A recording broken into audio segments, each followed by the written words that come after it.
Right, good evening everybody. Welcome to the meeting of the Planning Committee. Firstly, I will call upon the clerk who will advise how the meeting will be run this evening.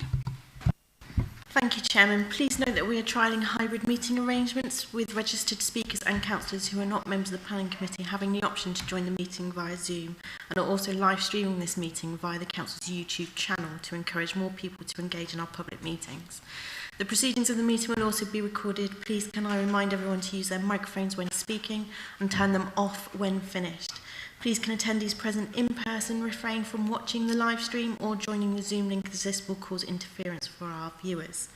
In accordance with the Constitution, members of the public who have registered to speak will be permitted to do so when invited by the Chairman. I've confirmed those entitled to speak. We're not expecting any fire alarm testing today. In the event of an evacuation, please leave by the nearest exit and gather in the car park next to the library opposite Tesco. Please also ensure that your mobile phone and iPads are turned to silent.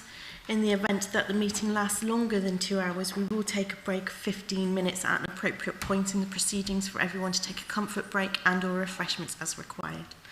Each application will be dealt with in the following order.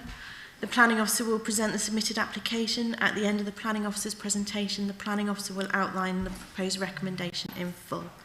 Any speakers registered to speak on the application will be invited to address the committee. This will be taken in the following order: speakers against, neighbourhood forum, representatives, speakers in support of the application, followed by councillors who are not members of the committee. All speakers will have a maximum of 5 minutes each to address the meeting. This will be followed by questions from members and responses from the Planning Officer. Once questions from the committee have concluded, the Chairman will open the application for debates. At the conclusion of the debate, the Chairman will seek a proposer and seconder for the application. The proposal must be in full and include all information, such as conditions or reasons. The Chairman will then confirm with the Planning Officer if they wish to enter into a period of summing up. Members, if at any point you leave the meeting for any reason during the consideration of an application, you will be unable to vote on that application. Thank you, Chair. Thank you, and can I ask if there are any apologies or updates to the membership of the committee this evening? Chairman, we have no apologies. However, we do have some substitutions. So Councillor Loxton is substituting for Councillor Manning, and Councillor Steve Darling is substituting for Councillor Dart. Thank you. Members, we have 2 sets of minutes we need to sign off. First of all, to confirm as correct record the minutes of the meeting of this committee held on the 13th of June. Do I have a proposer? Councillor Mills, a seconder. Councillor Barbara Lewis. All those in favour? Those minutes are carried. And the same for the 27th of June, please. So again, I'm looking for a proposer. Councillor Mills again, thank you. And Councillor Kennedy. All those in favour? Okay, that's carried. Thank you. Declarations of interest. Before I seek any declaration of interest, first of all, I want to ask Ms. Cattrall, our legal advisor, to provide members with some advice in relation to the local code of good practice for members and council officers involved in the planning process. Mr. Cattrall, please. Thank you, Chairman. As the Chairman said, members are reminded of the requirements of the local code of good practice for members and council officers. Members are required to consider whether they have any interest that would mean a reasonable member of the public might consider a conflict of interest to arise, or that the decision is being approached with a closed mind and without impartial consideration of all the relevant planning issues. If a member is a member in a personal capacity of an outside body that is objecting to a planning application, it's very likely that they have a declarable non-pecuniary interest. Members need to ensure that there can be no question of predetermination or bias and must not vote on or take a decision in relation to a planning matter if it would render the decision liable to challenge in the courts on the grounds of bias, predetermination or predisposition. Members should not make decisions in advance of being presented with all the relevant facts. The overriding principle, Chairman, is that a person should avoid being both an advocate for or against a planning proposal prior to the committee meeting and a member of the committee meeting when the application is determined. Thank you, Chairman. Thank you, Ms. Cattrall. As such, do any members of the planning committee have any pecuniary or non-pecuniary interest on any of the items on today's agenda? Please raise your hand if you do. I'm seeing two hands. So first I'll take Councillor Mills, please. Thank you, Chairman. Having taken legal advice from Mr Cattrall in respect of 8 Tor Close, Paynton, I have decided to withdraw from considering this application. I will, prior to the consideration of the application, move to the public gallery in order to exercise my right under Standing Order B4 to address the committee as the ward councillor for the area. Upon the conclusion of my presentation, I will leave the room to avoid any suggestion that my presence could be seen to influence the committee's deliberation or determination of this matter. Thank you, Chairman. Thank you, Councillor Mills. Councillor Kennedy, please. Yeah, thank you, Chairman. Yes, I declare a non-pecuniary interest as ward councillor, and I'm the chair of the Broadsands, Churston and Gampton Neighbourhood Forum. So an issue has been raised as to my ability to be objective on the planning committee when also a neighbourhood forum chair and member. I would like to assert that I carry out my duties as a committee member objectively and without fear or favour. As the chair and member of the Broadsands, Churston and Gampton Neighbourhood Forum, it is one of my duties to assess the merits of planning applications within the Broadsands, Churston and Gampton neighbourhood area against policies within the Brixham Peninsula Neighbourhood Plan or the Broadsands, Churston and Gampton Neighbourhood Plan when made. At the time of evaluating an application, the Forum Working Group do not have sight of the relevant planning officer's report containing that officer's assessment against wider policies and development considerations. We merely assess a planning application against our own policies. There may be occasions when the planning officer is recommending an approval when the Forum Working Group has found the application to be contrary to neighbourhood plan policies. As a member of the planning committee, my approach is to assess the application objectively against wider policies and considerations.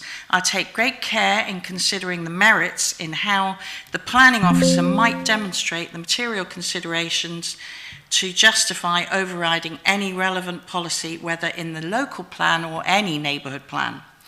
To quote the Local Government Association, the courts have sought to distinguish between predetermination and predisposition.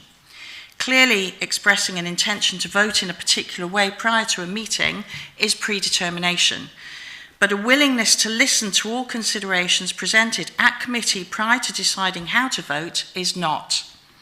Section 25 of the Localism Act 2011 provides specifically that a councillor should not be regarded as having a closed mind simply because they previously did or said something that directly or indirectly indicated what view they might take in relation to any particular matter. So I hope you'll be happy with what I've said. So thank you, Councillor Kennedy. And just two hopefully fairly straightforward questions on the back of that one, or 2 points of clarification rather. Firstly, just for full clarity, so you're not intending on excluding yourself from the committee for that item, is that correct? Sorry, no, I'm not, no. And my follow-up question to that is, basically, are you predetermined on this item, and do you approach it with an open mind? For openness and clarity, the forum has expressed an objection to the item because it does contradict. So, sorry, Councillor Kennedy. I just need a simple answer am about not predetermined. A view has been expressed, which I have. No, I can appreciate that, but I'm asking you, Councillor Kennedy, at this committee, right here, right now, are you predetermined on this item? I am not predetermined. I'm coming to this committee. I'm going to listen to what's been said. I will be engaging in the questions and the debate stages, and I will make my mind at that point. Okay, that's all I need. Thank you. Okay, thank you. Members, any other pecuniary or non-pecuniary interest?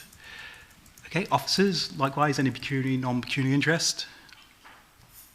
Nope. Okay, in which case we shall proceed with the applications for this evening.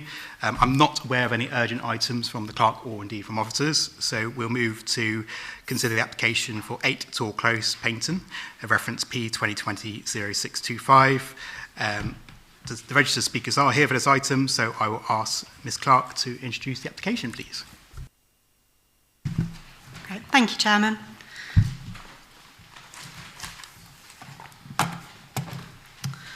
So the application site is number 8 Tor Close in the Broadsands area of Paynton. So the existing property is a 2-storey dwelling linked via a garage to number 7 Tor Close to the north. The dwelling features a spacious curtilage with garden area located to the rear and side. The site forms part of the built-up area and is located within a Greater Horseshoe Bat sustenance zone and connectivity zone. The site is also located within 5 kilometres of the Berryhead Sack.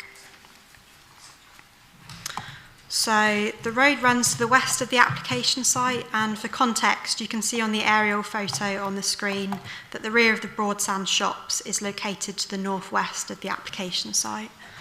So these are the Broadsands shops just here and the application site here. So the proposal is made up of 2 key parts. The first seeks permission for works to the existing dwelling, including the formation of a single-storey side and rear extension and fenestration changes. The second part of the proposal is for the construction of a new dwelling in the side garden, facilitated by the creation of a new access. So this plan shows the existing site layout.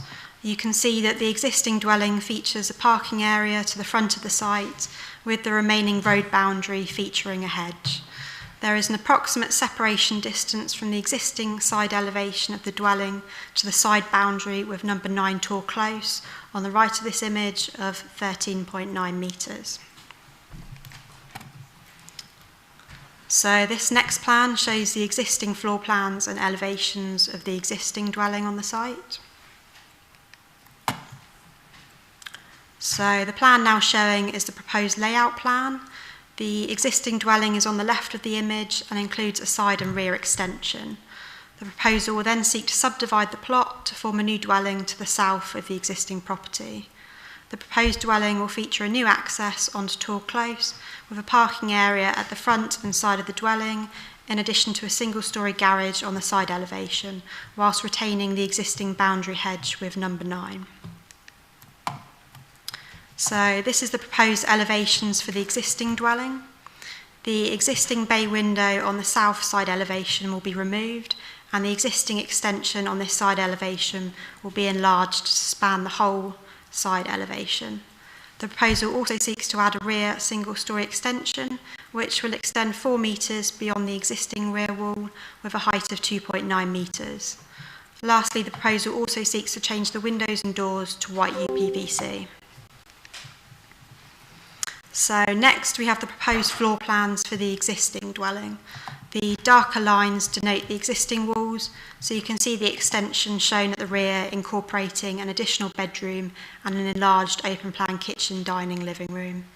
The additional side extension will enlarge the existing living room, and the only change proposed at first floor level is the removal of the existing balcony and replacement with a Juliet balcony. So this next plan details the proposed floor plans and elevations for the new dwelling. So the dwelling is 2 storeys, featuring rendered walls, a natural slate roof and white UPVC windows and doors. The dwelling features living space at ground floor level and 4 bedrooms and a bathroom at first floor level. An attached flat roof garage is proposed on the south side elevation. So lastly, this is the plan of the proposed street scene, with the side elevation of the existing dwelling detailed alongside the new dwelling in the side garden. So the following are photos taken of the site. So this image is taken from Tor Close, with number 7 Tor Close on the very far left of the image. So this is number 7. And then the existing dwelling, number 8, is more centrally in white, just here. And then number 9 is just visible, just to the right of the image, just there. So this image shows the south side elevation of the existing dwelling, taken from within the application site's garden. So the proposed side extension will extend across the whole of this side elevation. So this image again is taken from within the application site, looking towards the shared boundary with number 9. This neighbouring side elevation features 1 window at first floor level, which is obscure glazed. So this is the rear of the existing dwelling, where the rear balcony will be removed and a 4-metre flat roof extension is proposed. So this image is focusing more on the shared side boundary of number 7 and features fencing along the remainder of the side boundary not shown. Sorry, can I interrupt you if I may? Sorry, no, you can't at this stage. There'll be an opportunity for speakers later, registered speakers that is. Please continue, Ms. Clark. Thank you. Okay, so lastly, this image shows the dwelling at the rear, number 2 Broadsands Road.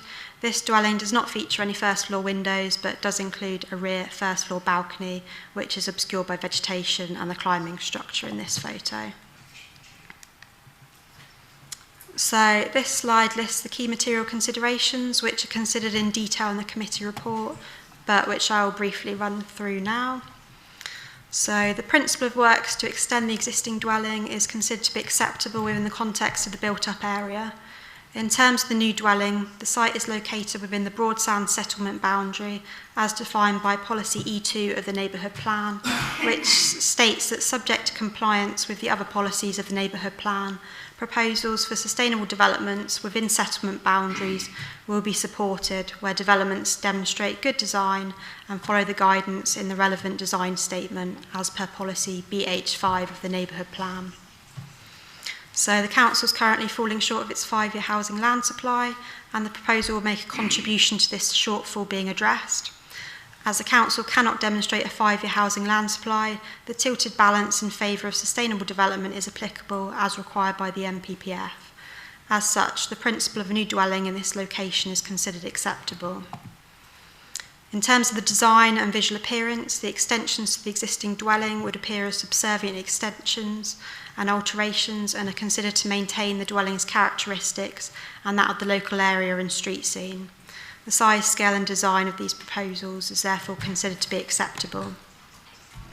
So moving on to the new dwelling, Torquay is primarily characterised by large detached properties set within generous plots. A large number of these have been extended with single-storey elements extending to side boundaries. However, most are softened with planting and boundary hedges. So the result is a spacious characteristic with gaps in the street scene. So the Broadsands Village Design Statement, which is referred to in the Brixham Neighbourhood Plan, states that any new development by builders or individuals in this area should maintain or echo similar qualities by ensuring the maintenance of proportionality, including roof heights, footprints on the plot, and the low massing of development. So concerns were raised with the proposal originally submitted, which included a 2-storey side extension on the existing dwelling, as it was considered that the scale of the proposed dwelling, in combination with the scale of the existing dwelling when extended and resultant spacing between both plots would be tight, with built form extending almost entirely across both plots, resulting in a cramped and overdeveloped appearance, contrary to the spacious characteristic of the street scene, and that this would be exacerbated by the fact that the 2-storey elements of both dwellings were sited in such close proximity to each other, contrary to the character of the street scene, which, although includes development up to the boundaries, is typically of single-storey scale, resulting in a more open and less intensively developed appearance. So to address these concerns, revised plans were submitted, removing the 2-storey side extension from the existing dwelling and instead proposing a single-storey side extension. So the proposed dwelling is detached, 2-storey, and proposed to have a finish to match the existing dwelling and would maintain a moderately large individual plot, and is therefore considered to address the features and characteristics stated in the design statement. It's also considered that the proposal does not constitute overdevelopment, given that the site is capable of siting an additional dwelling whilst maintaining more than sufficient outdoor amenity space for both the existing and proposed dwelling, meet the internal floor space requirements and provide adequate off-road parking. So a planning condition is recommended prior to occupation to secure full details of the landscaping and its retention to ensure an acceptable visual appearance, and it's also considered reasonable to add a condition removing permitted development rights for hard standing and means of enclosure, given the visual impact this could have on the proposed site. In terms of amenity issues, the proposed extensions and alterations to the existing dwelling are considered to have an acceptable impact on number 7 Torquay, given the existing boundary screening. In respect of the proposed dwelling, the majority of the openings at first floor level are on the front and rear of the dwelling, and both side elevations at first floor are proposed to have conditions requiring these to be obscure glazed with restricted opening. So in terms of the relationship with the dwelling at the rear, number 2 Broadsands Road, given there's a separation distance of approximately 18.3 metres from the rear first floor windows of the proposed dwelling to the blank side elevation and their rear balcony, this relationship is considered to be acceptable. In terms of highways issues, objectors have raised concerns regarding parking, traffic and access. Policy TA3 of the local plan states that new dwellings should be served by 2 full-size car parking spaces at the front of the property. And this has been detailed on the proposed plans. So whilst proposed garage would not count as a parking space, given the internal dimensions, it could be used for general storage. The access is considered to accord with the highway standing advice, and the proposal is therefore considered to be acceptable in terms of highways considerations. So moving on to ecology issues, members will note the update at the beginning of the committee report following consultation comments received from our ecologist. The site is within the sustenance zone and landscape connectivity zone of the South Ham SAC for the Greater Horseshoe Bat, and the application is supported by a bat and nesting bird survey. However, this is considered to be out of date. The ecologist has confirmed that the site is deemed suboptimal for foraging greater horseshoe bats, given the urban nature of the site and the high levels of artificial illumination already present around the site, and therefore impacts on the greater horseshoe bats and South Ham SAC can be screened out at this stage. Given the application no longer proposes works to the roof of the existing dwelling, an updated ecology report was not considered necessary by the ecologist. However, a construction and ecological management plan condition is recommended to ensure the impacts on protected species are avoided during the construction process, alongside a condition requiring details of how a 10% biodiversity net gain can be achieved. As detailed in Local Plan Policy NC1, all developments that create additional recreational pressure upon the Berryhead grassland must pay a contribution to mitigating the impacts of increased visitor pressure, which equates to a cost of £95 per dwelling, and the agent has agreed to undertake a unilateral undertaking to secure this payment. So in terms of drainage and flood risk, the site's within a critical drainage area. They're proposing to use a soakaway or other sustainable drainage system, which is considered to be acceptable. And the design and access statement notes the forms of construction and how this will address sustainability in terms of the method of the construction, which is considered to be acceptable. So when weighing up the proposal against the relevant policies noted on this slide, in addition to the MPPF, the proposal as a whole is considered to constitute sustainable development and adhere to these policies. So the officer recommendation is therefore that of conditional approval, subject to the conditions as outlined within the committee report, including the update to condition 9, which is the ecology condition, and the additional Kemp condition as listed within the addendum at the beginning of the report, with the final drafting of conditions delegated to the Divisional Director of Planning, Housing and Climate Emergency. Also to the completion of the unilateral undertaking to secure the £95 payment and the resolution of any new material considerations that may come to light following the Planning Committee to also be delegated to the Divisional Director of Planning, Housing and Climate Emergency, including any additional or necessary conditions or obligations. Thank you. Thank you, Ms Clark. So we now move on to the registered speakers. So first of all, apologies, I've only got first names in front of me, but I'll call upon Richard and Claire to come forward. Is that right? Please come forward. Apologies, you'll need to grab a second seat. You will have a total of 5 minutes between you to address the committee. I'll prompt you when you have 1 minute remaining, but otherwise make a start when you're comfortable to do so.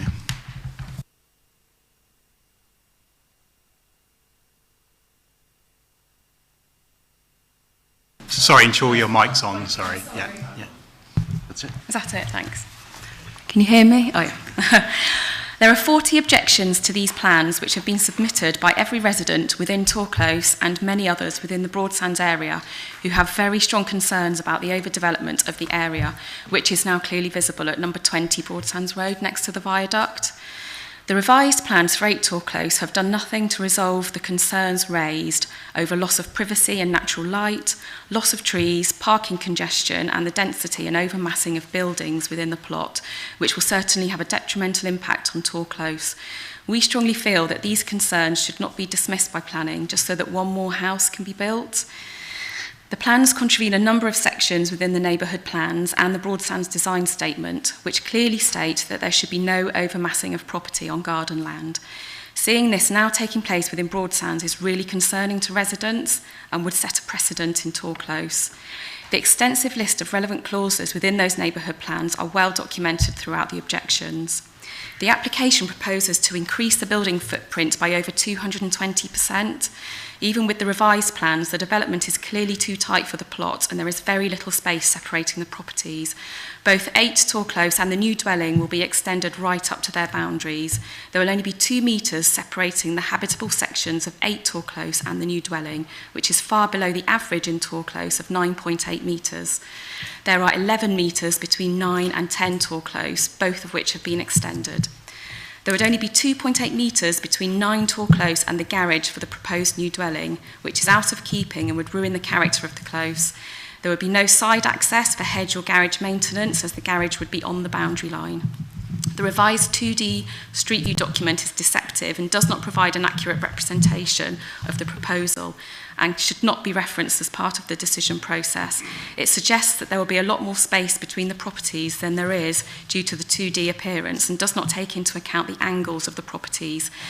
There would certainly not be any space for the trees that have been added to the architect's plans, and the garage does not meet the minimum width to be classed as a single garage. We would like to ask that the Planning Committee take into consideration all the concerns raised when making a decision on this proposal, as it is important to ensure that any new development does not impact neighbouring properties detrimentally, as this proposed development would certainly do. Thank you. Ladies and gentlemen, thank you very much for giving us the time to speak. I'm a resident of Torquay, number 7, adjacent to number 8. With regards to the existing dwelling, submission of drawing to 221105, north elevation indicates a rear extension on the boundary line adjacent to 7 Torquay. The proposed additional height of the boundary wall being part of the rear extension will be just over 2,800 mil. The existing height of the boundary wall face is 1930 millimetres, indicating a proposed increase in a height of 950 millimetres. The overall proposed depth, length of the boundary external wall face in relation to the rear extension will be 4 metres, and the increased elevation and length of the boundary wall will have a significant impact on the natural light accessing the our main living room area and utility room and ground floor hallway of 7 Torquay. The living room, hallway and utility room are immediately adjacent to the boundary wall, in basically about 10 feet. So the proposed new dwelling, submission of drawing 221106, west and east elevation, suggests a minimal space approx 2 metres between the proposed development and the boundary to 9 Torquay. The proposed development will impede and overlook the rear garden number 9, in addition to the rear and side gardens of the property to Broadsands Road. The development of an additional 4-bedroom dwelling with a proposed parking space for 2 vehicles indicate additional vehicles will be parked within unrestricted parking adjacent to the front of the proposed dwelling. Yeah, 1 minute remaining. Please note, there is already significant increase in high volume of traffic utilising the unrestricted parking in Torquay, causing congestion, especially during HGV deliveries, reversing to the rear windy corner shops immediately adjacent to the proposed dwelling. Previously, vertical concrete bollards installed by highways on the pavement adjacent to the rear windy corner shops in both 7 and 8 Torquay have been damaged by HGV vehicles due to the lack of turning space as a result of excessive parking. Additional on-road parking from another development will only exacerbate the issue. Currently, there are 18 dwellings within Torquay that are constructed in the mid-1950s. Each property was constructed within a plot, ensuring privacy and a sense of space within each plot. With regards to the Village Design Statement 2017, I refer the previous approved planning applications to the Planning Committee has ignored the guidance within the design statement. May I strongly urge that the committee on this occasion refer to the statement as a matter of guidance and not disregard the publication. Scheduled below, points outlined in the statement. Thank you. That is your 5 minutes. Thank you very much. Thank you. Thank you. I will now call upon our next speaker, which is Dr. Kathleen Lund, to speak on behalf of the Broadsands, Churston and Gampton Neighbourhood Forum. Dr. Lund will be joining us remotely, I understand, so we'll just wait for you to, I guess, appear on screen. Okay, thank you for your patience, everybody. As you heard, we do have audio connected with Dr. Lund. So thank you for your patience, Dr. Lund.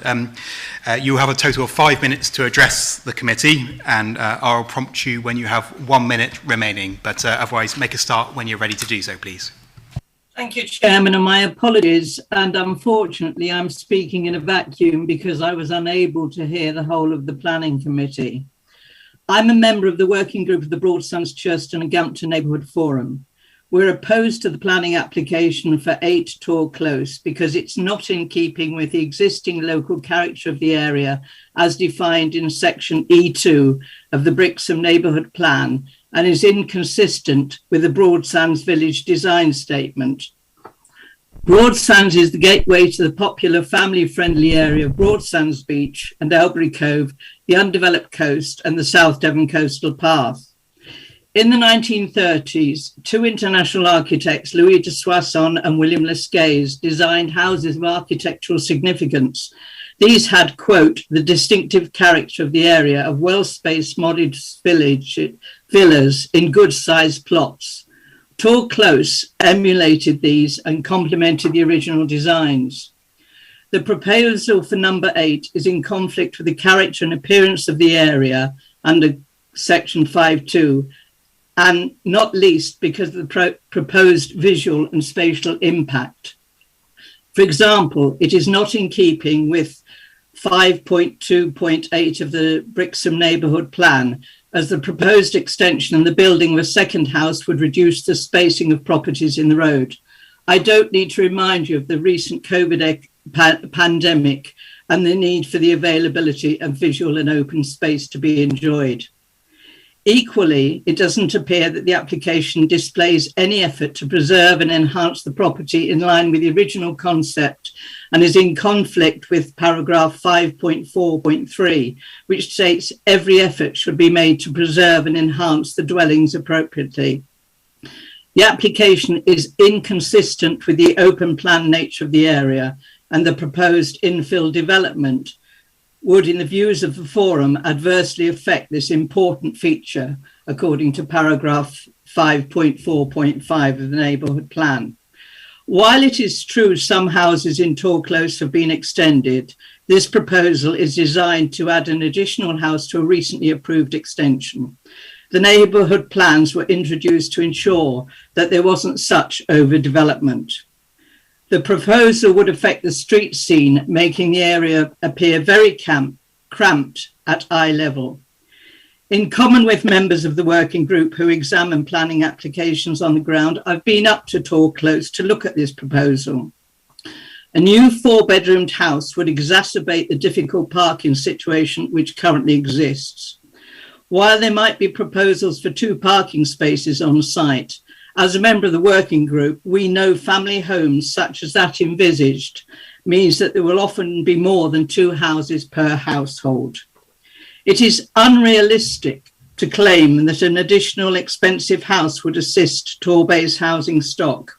We doubt this claim, as 1 house would go nowhere near solving Torbay's housing crisis, especially in relation to the provision of affordable housing. We are asking the committee to reject this application on the grounds it does not comply with the Brixham Neighbourhood Plan and our current preparation of the Broadsands, Churston and Gampton Neighbourhood Plan and its policies. Thank you for your attention. Thank you, Dr. Lund. In accordance with Standing Order B4, I call upon Councillor Mills to address the committee. Councillor Mills, being a member of this committee, you'll certainly know the drill, so I won't patronise you by reminding of it. So make a start when you're ready, and I'll prompt you when you've got a minute remaining. Thank you very much. This evening we have heard references to the Brixham Peninsula Neighbourhood Plan and the Broadsands Village Design Statement. It is a fact that this infill is contrary to them and goes against their statements in so many ways and in so many areas. The Broadsands, Churston and Gampton Neighbourhood Plan is currently being completed, and I know that all the statements and criteria in the existing Neighbourhood Plan and Village Design Statements will not be altered or changed, but strengthened and enhanced to ensure the forum area continues to retain its special status in the Bay. I'd like to comment about various statements from the Brixham Neighbourhood Plan, the Broadsands Village Design Statement and the NPPF, which is the National Planning Policy Framework. 1. The massing density and footprint of any new development should not be excessive for the site or out of proportion to that area in which it sits. What are the true distances between the new build, number 8 and number 9? I think Claire answered that question for me. Any new development should retain a sense of spaciousness within the individual plot. Would it? Any proposed development should strengthen the local landscape character. Would it? Trees and hedges should be maintained and added to in order to preserve and enhance the characteristics of the area. Will they? The NPPF states that permission should be refused if the development fails to improve the character and quality of an area. Does this application do this? The answer to that question lies with your decision this evening. Many of the properties within Torclose have had extensions and additions, but these have been carried out sympathetically and in character without being detrimental to the spacious feel and look of the close. Parking, this has been mentioned. We are asked to shop locally, and many residents do this at the Broadway shops, as do many holidaymakers on their way to Broadsands Beach and Brixham. The shops cater for everyone's needs, so are very popular and busy throughout the day and evening too. Off-street parking has been included within the plans for this infill, as is required, but no thought has been given to the essential and very valuable on-street parking that will be lost to accommodate the driveway to the property, therefore causing more congestion in the area. Does the Ecology Report stand up to scrutiny? Not in my mind. Having heard from the residents objecting to this application, I hope you will reach the right decision for the residents of Broadsands, Churston and Gampton and refuse this application, as we fear it being approved could open the floodgates for many more houses being built in totally unsuitable gardens. Thank you very much. Thank you, Councillor Mills. Members, that concludes the speakers, so we now move on to questions for the planning officers, members. So please pose your questions to Ms Clark as planning officer by raising your hand. I'll start with Councillor Barbara Lewis, please. Thank you. Just a quick one. Can you just clarify for me the distance between the existing dwelling and the new dwelling, please? Yeah. I'll just remeasure it just whilst we speak to make sure I give you the correct answer. So the distance approximately between the new side extension on the existing dwelling and then the side boundary of the proposed dwelling. It's approximately 2.6 metres.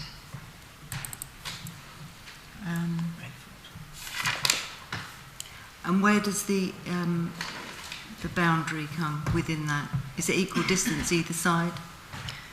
So the boundary between the single-storey side extension on the existing dwelling and the new boundary is about 1 metre. So it's slightly larger than between the proposed new dwelling and the boundary. So that's about 1.5, 1.6. Okay, lovely. Thank you. Councillor Hill, please. Thank you, Chairman. Looking at this plan, the one with the red outline, the plot looks larger than the others. Was this designed originally as a double plot for the proposal of extending it later on? And I have a second question as well, if I may, once that's answered. That says, it's difficult to identify where the boundaries are of the other properties because of the grid system that's... Yeah, let me just move along, just because that probably gives a bit of a better image with the overhead aerial view. I can't really answer the question on why it was designed like that originally. That obviously is how it's been built. So I don't think I can really answer that, I'm afraid. So you're not aware why the plot looks larger? No, I'm not aware. No, they've obviously these houses they haven't been built sort of recently, so we have no sort of planning history. So I can't answer that, I'm afraid, without sort of potential speculation. Thank you. The other question then is the height of the proposed building. Is it going to be in line with the existing?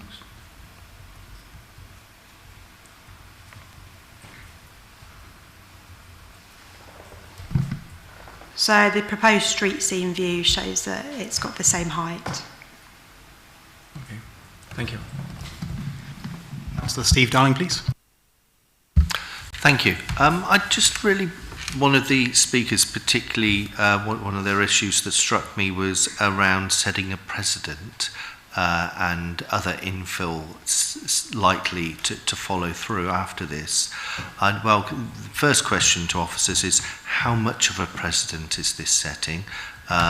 Is it a reasonable concern that has been raised by members of the public? The other element that I'd welcome some clarity on is, there was talk of the tilted balance and how that favours the approval of this.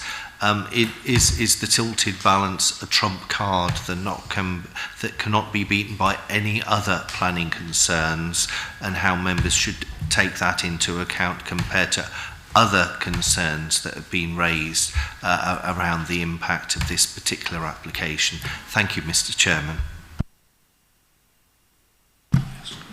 Thank you. So in terms of setting a precedent, each case has to be considered on its own merits. So although if the application was to be approved, obviously it would be planning history that might be looked into. It wouldn't necessarily mean that any future applications on other sites would have to be approved. So I would say it does not set a precedent. In terms of the tilted balance, because we are not meeting our 5-year housing land supply, the MPPF requires that we consider development in terms of a presumption in favour of sustainable development, which then requires us to consider the tilted balance. It does not mean we necessarily have to approve all applications for new dwellings. What we have to do is consider the merits of the case. We have to consider the MPPF as a whole. We have to disregard our housing policies because they're considered to be out of date. But it does not mean that we necessarily have to approve point blank applications if there are other concerns which are material considerations. Councillor Kennedy, please. Thank you, Chair. In your officer report, you state that the scale of the proposed dwelling in combination with the scale of the existing dwelling when extended and the resultant spacing between both plots would be tight, with built form extending almost entirely across both plots, resulting in a cramped and overdeveloped appearance contrary to the spatial characteristic of the street scene. So can you please explain to us how this has been overcome? Yeah, of course. So that was sort of mainly referring to the original plan, which was submitted, which included the 2-storey side extension. So I think the officer report sort of tried to highlight the fact that when you had the sort of a 2-storey side extension on the existing dwelling in combination with the proposed new dwelling, so you ended up with 2 lots of 2-storey elements in very close proximity to each other, that, in my opinion, appeared sort of cramped and overdeveloped, and I considered that that issue was overcome by reducing the scale of the two-storey side extension down to a single-storey extension. So it appeared sort of slightly more spacious, rather than, you know, if you're looking at a site and you've got a lot of sort of two-storey elements all the way across the sight line. Thank you. And with regard, I'll follow on with from Councillor Darling's comment about the tilted balance. So generally the tilted balance, is it not that it's normally in favour of sustainable development where the benefit outweighs the harm? Am I correct? Yeah, so we have to consider the economic, social and environmental role of the application. We are considering if it constitutes sustainable development, so that is the balancing act. We are weighing up if it constitutes sustainable development or not. Thank you. And just one more very quick one. How are windfalls calculated by Torbay Council? Because this would be considered a windfall.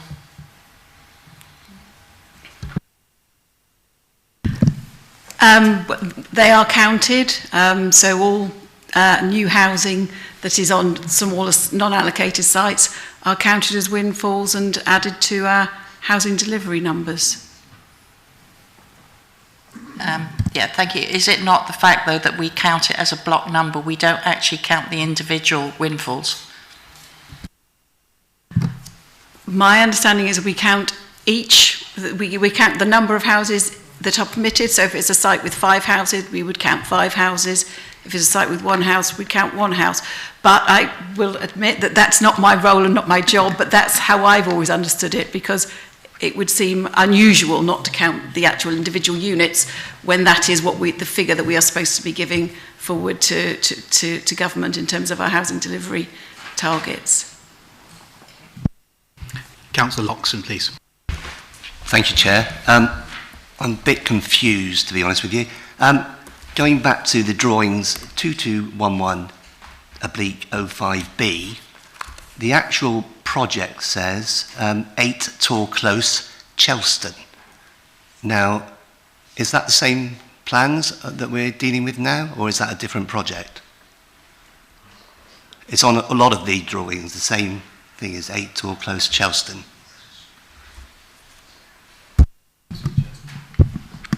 Yeah, I think that's an error in terms of the site address, which has been written on the bottom of the plans. Obviously, it relates to 8 Tor Close in Paynton. It might have meant Chelston or Churston. Sorry, my apologies. I don't think it affects the integrity of the application, however, since the application form clearly states the correct address, which is how we've advertised the application. And obviously the OS plan as well correctly identifies the site. Check. On the application form, it actually says Chelston as well. On Cholston, the revised application form. My concern is, are we actually dealing with the same property? In my mind, we're looking at a different property altogether. And are these plans actually fitted into 8 Tor Close, Paynton then? Yeah, so from discussing that with my manager, we would answer that we think it's quite clear from the OS plan where the site is. I'll come back. It's not to me, I'm afraid. Councillor Candy, please. Thank you, Chair. Your report states that the Ecology Report provides biodiversity net gain measures to the existing dwelling in the form of 3 swift boxes. Is that correct? So if you read the addendum at the beginning of the committee report, obviously that sort of almost superseded part of the ecology section. So we're now considering the Ecology Report to be out of date. What I have recommended is a planning condition requiring the 10% biodiversity net gain and for details of that to be submitted. So I would say that we're not looking to secure any of the details which are in that out-of-date ecology report. We'll be looking for new information to be submitted by the condition.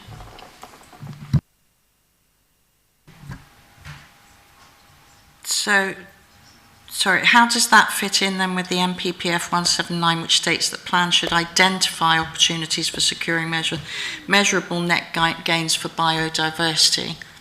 That would suggest to me that that is not conditioned. We should know what that is at this planning committee stage.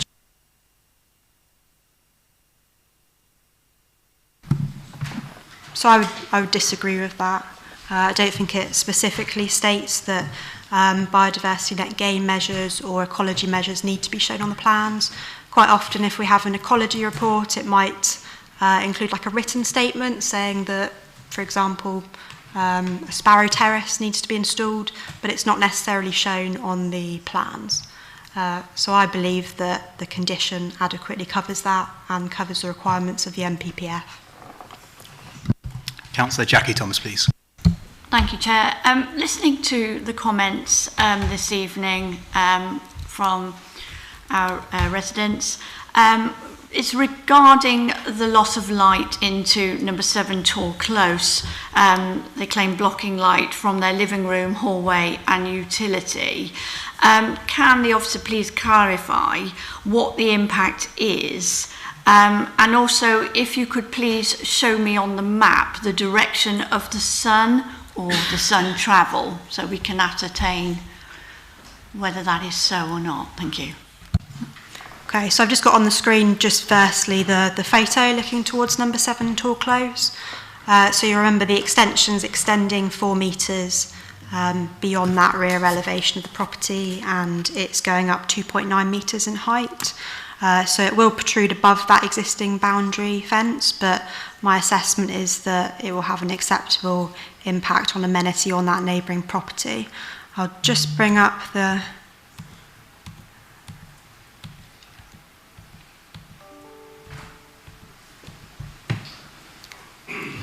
So here's the satellite image. So we've got, it's north facing, so obviously the sun rises in the east, this direction, will set in the west over here. Hopefully that answers your question.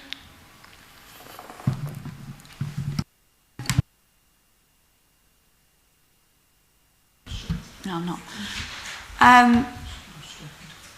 I am struggling with that a little bit. So, in your opinion, would the direction of the sun travel impact the loss of light into number 7? Can I just say it would? Sorry, we cannot have any interactions with the audience. Sorry. Okay, yeah, I appreciate that, but we can't have interactions with the audience. So. Okay, so if you imagine you've got the extension, which would be sort of located in this area here. No. Sorry, I'm just... Okay.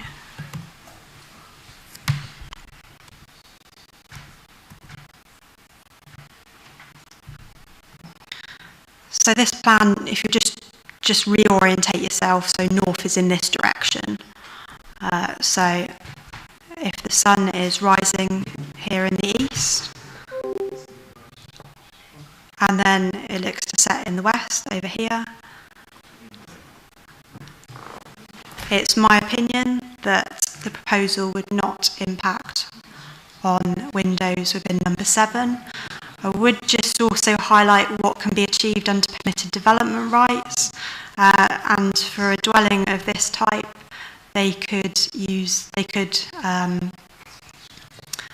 put an extension extending 3 metres beyond the rear wall of their existing dwelling with a total height of 3 metres, so slightly higher than what's proposed now, but 1 metre less in terms of extensions. So we do have to consider what can be achieved under permitted development, and then what the increased impact would be in terms of what's proposed. So the 1 additional metre extending beyond the rear elevation. As I said, I don't believe that the single-storey flat roof extension will impact negatively on number 7 to such a detrimental degree that we should be looking to refuse planning permission on that basis. Thank you. Councillor Kennedy, please. Correct. You say in your report, so correct me if I'm wrong, that the CMP will be agreed, the condition is the CMP will be agreed at a later stage, am I correct? So the construction and environmental management plan condition is a prior to commencement condition. The agent has agreed to it, so they are happy to implement that. Okay, thank you. Well, the ecology report that had been submitted with this application was for a materially different application, which I understand you got some advice from the Devon County Council ecologist, who stated that it should be assumed that there are reptiles, slowworms. Now, if habitats suitable for reptiles are found within a development site, a reptile survey is usually required to confirm their presence or likely absence. The planning application cannot normally be conditioned for these. So I'm a little bit startled that we're not actually seeing... Councillor Kennedy, with apologies, is there a question? The question is why a reptile survey has actually not been done.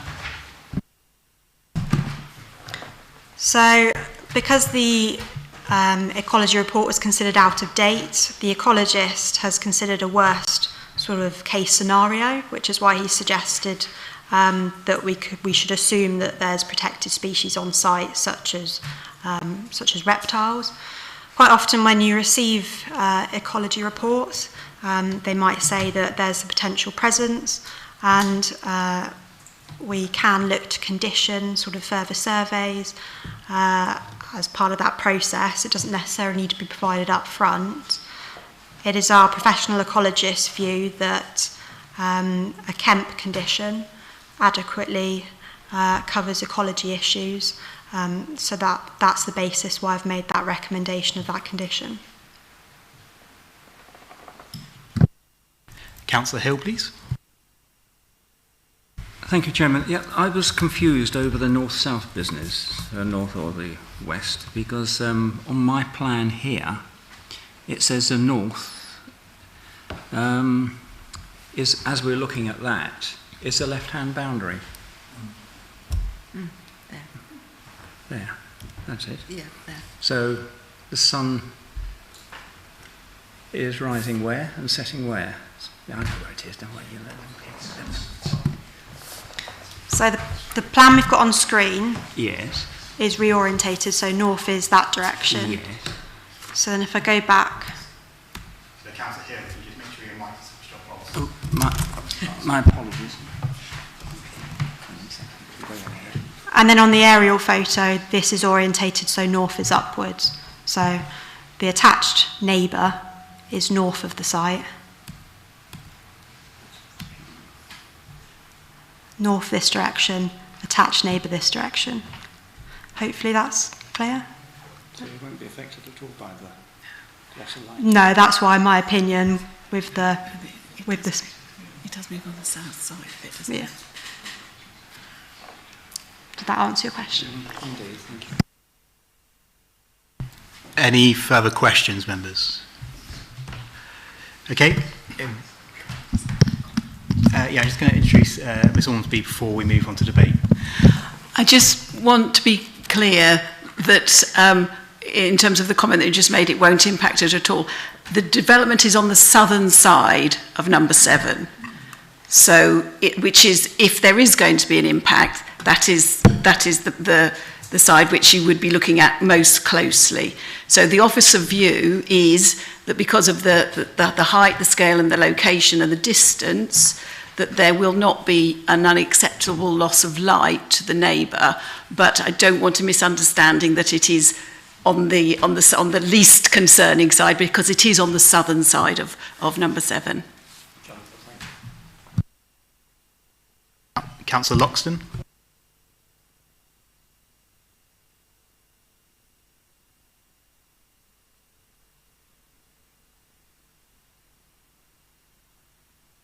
Well, I can't find that documentation on the actual portal. Can someone explain where that is?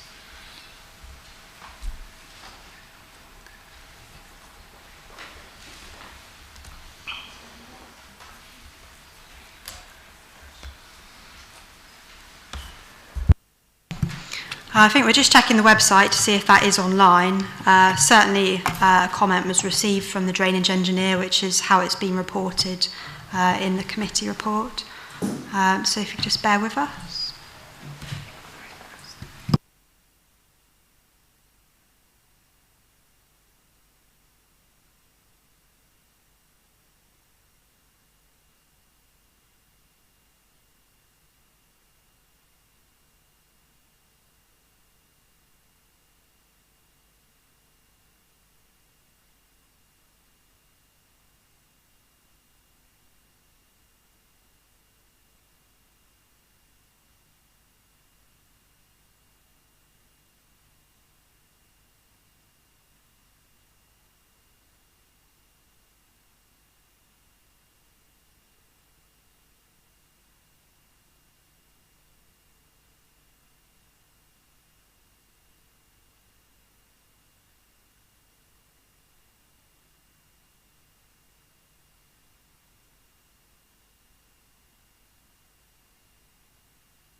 So we've just checked the website and the drainage engineer's comments are on the website. Yes. They're on page 2. Yeah, I can see that, but it doesn't say Torbay Development Agency on the documentation. All right, well, it doesn't need to necessarily say Torbay Development Agency. It's got the name of the contact, Dave Stewart, and the department engineering. So I would consider that's fairly clear that it's from the engineering department. Go ahead. If it's done by Highways or Swissco, there's always a headed documentation to say and it's been signed off. That and anybody could have produced that. I received it as an email from the officer. I then passed it on to our admin team to upload, so I was confident of the validity of the comment. Is there any further questions, members? Okay, we'll move into the debate stage. So members, any debate, please? Councillor Kennedy, please. Yeah, I think I'm sorry. I was going to have a moment's pause there to find my papers, but with regard to what it states in the officer report about the scale of the proposed dwelling in combination with the scale of the existing dwelling when extended and the resultant spacing in between, etc., etc., to overcome this cramped and overdeveloped appearance, we've taken one floor off, which is the top floor, which actually doesn't alter the street scene and how that looks at eye level. So all of that which is stated in the officer report, I would suggest, is still going to be pertinent to anybody viewing from the street, anybody who's under 7 feet tall probably. But I think there are clear policies that this doesn't conform with within the Broadsands Village Design Statement relating to density and footprint, and should not be excessive for the size or out of proportion for the area. And as we've seen, the area is quite an important area with regard to the designs from the architects, and it is generally mid-sized villas within good-sized plots. This actually shrinks the plots to very tightly squeezed-in houses. I'm not convinced that, with regard to the tilted balance, I'm sorry, but one very expensive house, the benefit of that towards our 5-year land supply does not outweigh the harm it does to the area. So I think looking at it from that point of view, I don't think I think there's more harm than there is benefit. And the only thing I could really hear from the officer was that the only benefit was the fact that haven't got a 5-year land supply, and this was going to be adding to our adding to the numbers. And I do believe that windfalls are actually blocked, that we take just a standard number and we add those up every year. We don't actually calculate them individually, but I don't think we'll have any issues over that. But thank you. Any other debate, members? Councillor Dudley, please. I would just like to say, yes, I think you made a valid point, Councillor Kennedy, there, with the benefits outweighing harm, etc. It could still potentially not necessarily open the floodgates as an excuse for other things in that area, but it is there as well, isn't it? So, and also with regards to what Councillor Loxton says as well, did this certain unanswered questions there as well with respect to wording as well, isn't there, in the original documents, which would cause, I think, concern if it went to an appeal or anything like that, then that could cause issues in that as well. So that was my views on it. So.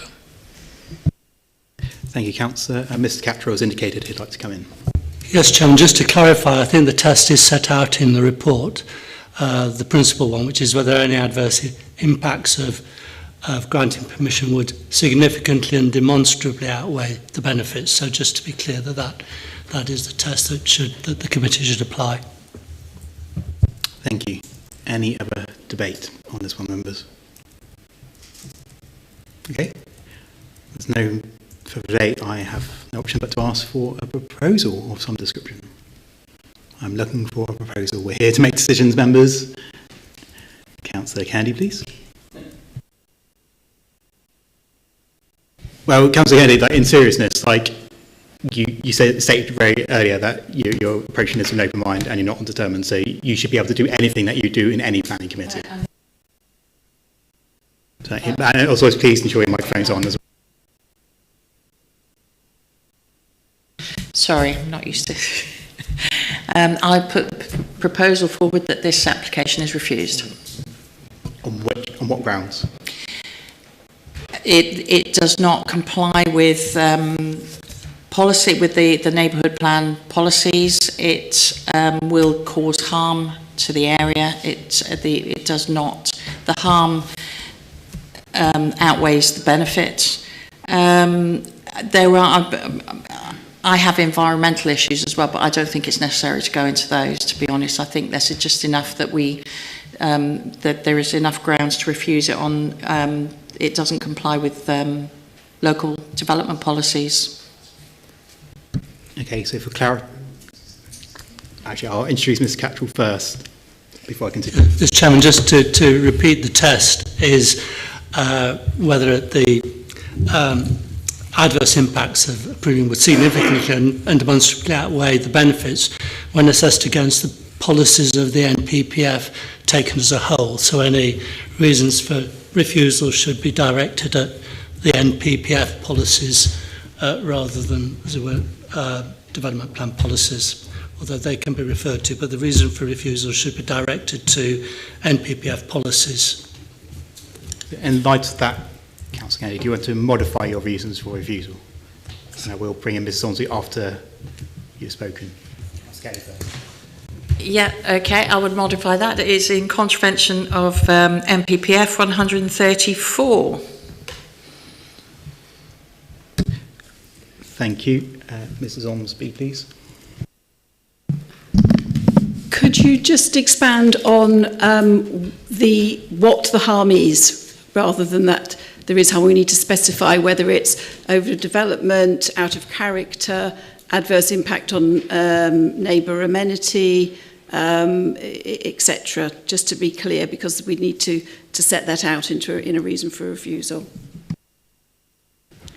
I think we've heard an awful lot tonight about what it is, but street scene is impacted, the general character of the area is impacted, parking,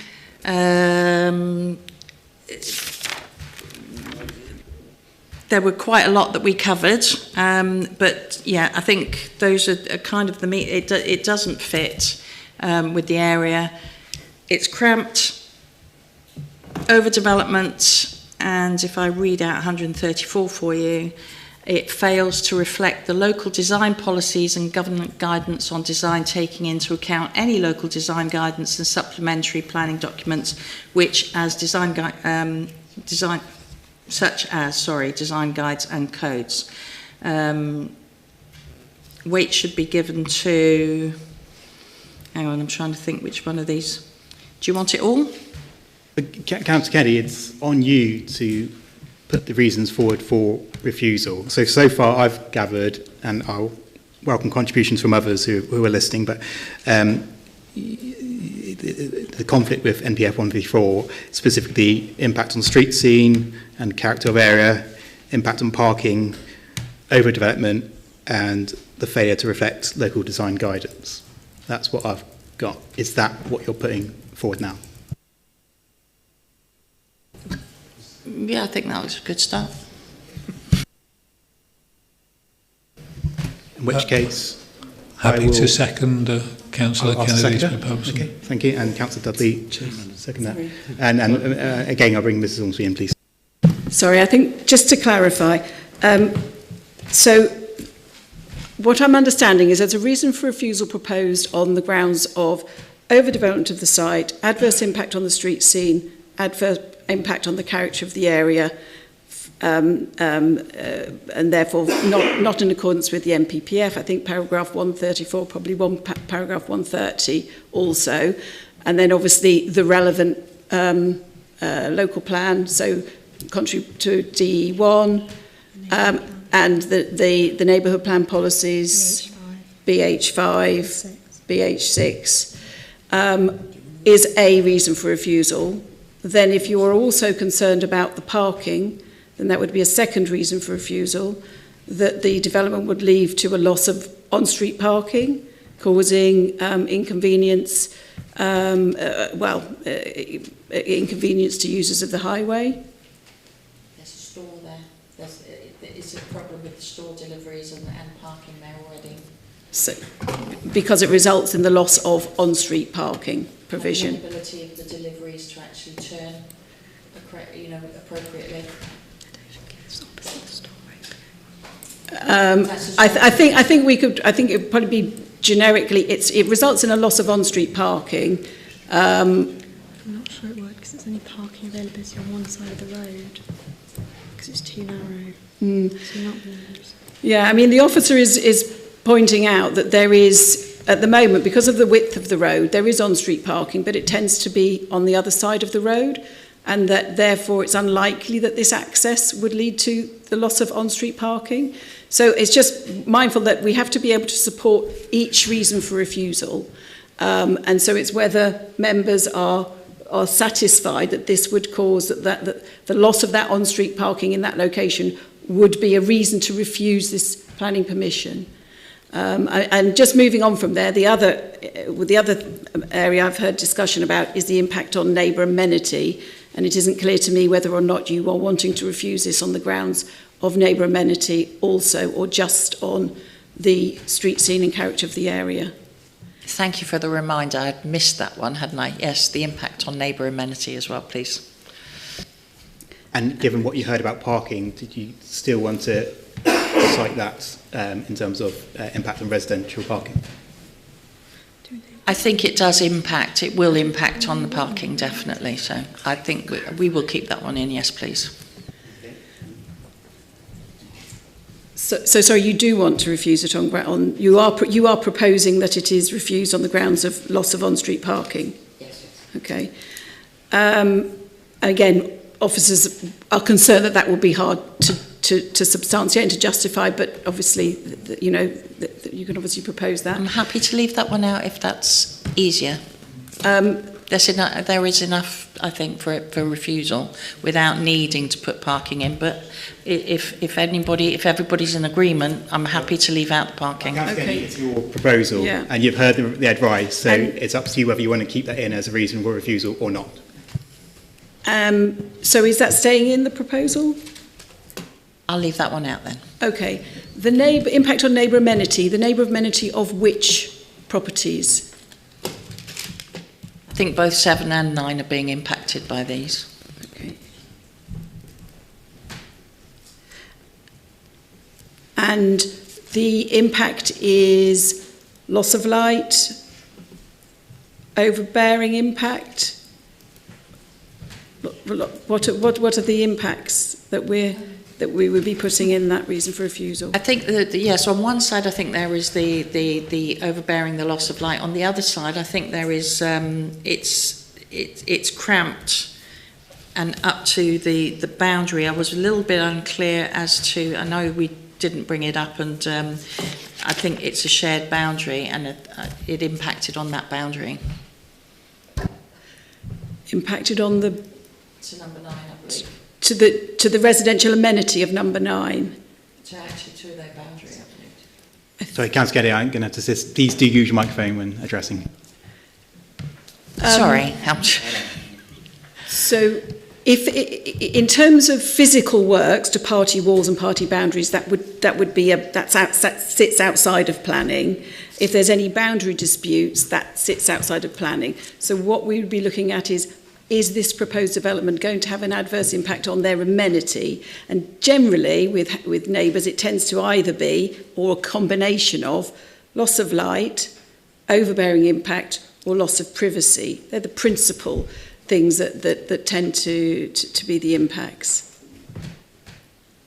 Okay, we'll just stick with the number 7, overbearing and loss of light. Loss of light. Okay. Councillor Dudley, as the second, are you happy with those modifications to the refusal reasons? I am happy still to second the proposition. Yeah, thank you. So, members, we have a motion for refusal upon those grounds in front of us. I will welcome any debate on the particular proposal. Okay, if there isn't, in which case we'll move to the vote on it then. So we are, as you've heard, voting on a proposal from Councillor Kennedy, seconded by Councillor Dudley, for refusal for the reasons stated. All those in favour of that proposal for refusal, please raise your hand now.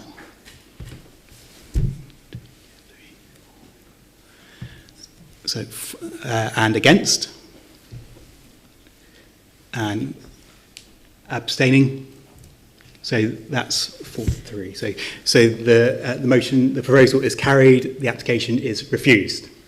So members, we've been at this for some time now, so I'm going to suggest a short break, and if we can be back in the seats ready to resume at 7:10, please. So that gives you 7 minutes. Thank you.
seat. Sorry, members, you just retake your seats. We'll resume as soon as Councillor Dudley is back in the room. So.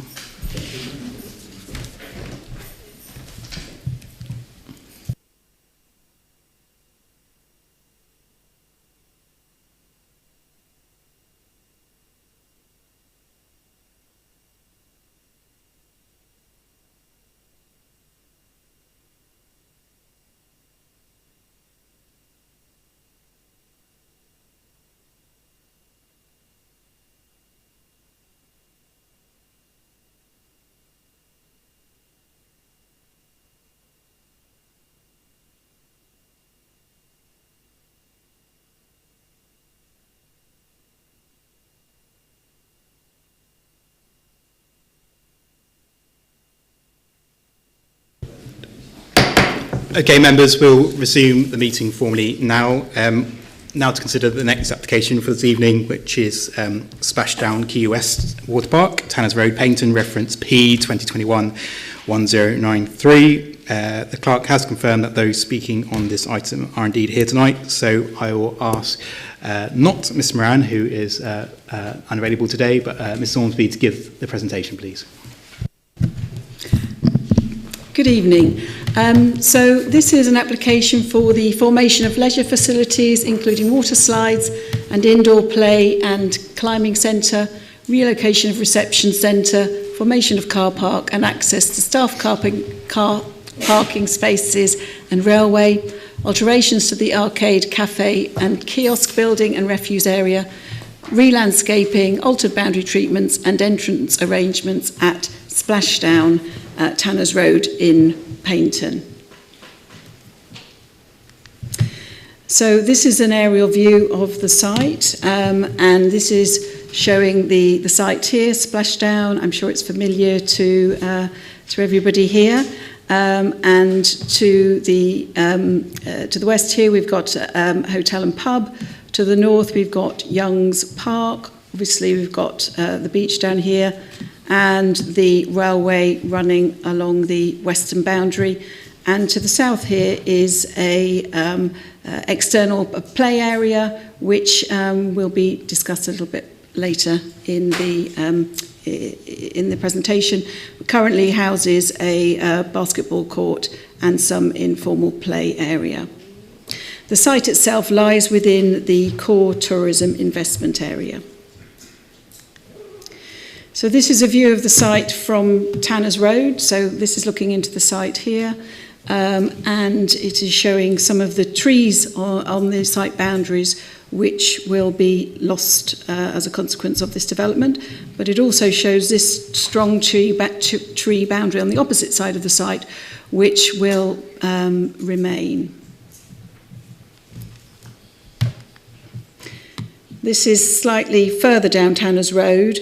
The proposal itself includes the addition of a new indoor facility in this area and new slides in this area. And as I mentioned before, the proposal will result in the loss of 15 trees around the boundary, including this sycamore here. None of the trees are protected, as in there's no TPOs and it's not in a conservation area. And 15 new trees are going to be planted within the site in their place, and it's been considered by the Green Infrastructure Officer, who has confirmed that that is suitable mitigation. So this slide shows an image of the existing entrance area to the site, which is to be refurbished. So along here, and also this building here, which forms part of the site. This is showing the proposed layout for the new development. So that includes a new car park and formation of a new access to the railway and staff car park in this northern area here. The new indoor play and climbing centre, which will be an all year round facility. The addition of new water slides along here and down here.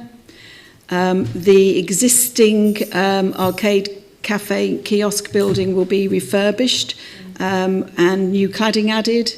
And then there's a new Aqua play area with relocated Reach Outdoors reception to the south of the site. And these are the plans for the indoor climbing and soft play building, which provides an all-weather, all-year-round facility. The building itself is 47.5 metres long, 26 metres deep, and a height of just over 10 metres. And you can see that there's a variety of different cladding materials proposed to break up the massing of that building. It has been amended from the original proposal to materials that officers feel are more suitable and more in keeping with the siting and the area. And this is showing the refurbishments proposed to the arcade and facilities building, which again involves adding some additional more modern contemporary cladding finishes. This is showing the existing entrance and then the newly proposed entrance building with a link through here to the new facility. And we're looking at some of the new slides proposed. So this is the slide that's proposed here on the sort of front boundary of the site. And this is images of the new slide proposed at towards the rear boundary of the site. And this is an image of the new Aqua play area, which is proposed this is on the area where we have got the existing outdoor play area at the moment.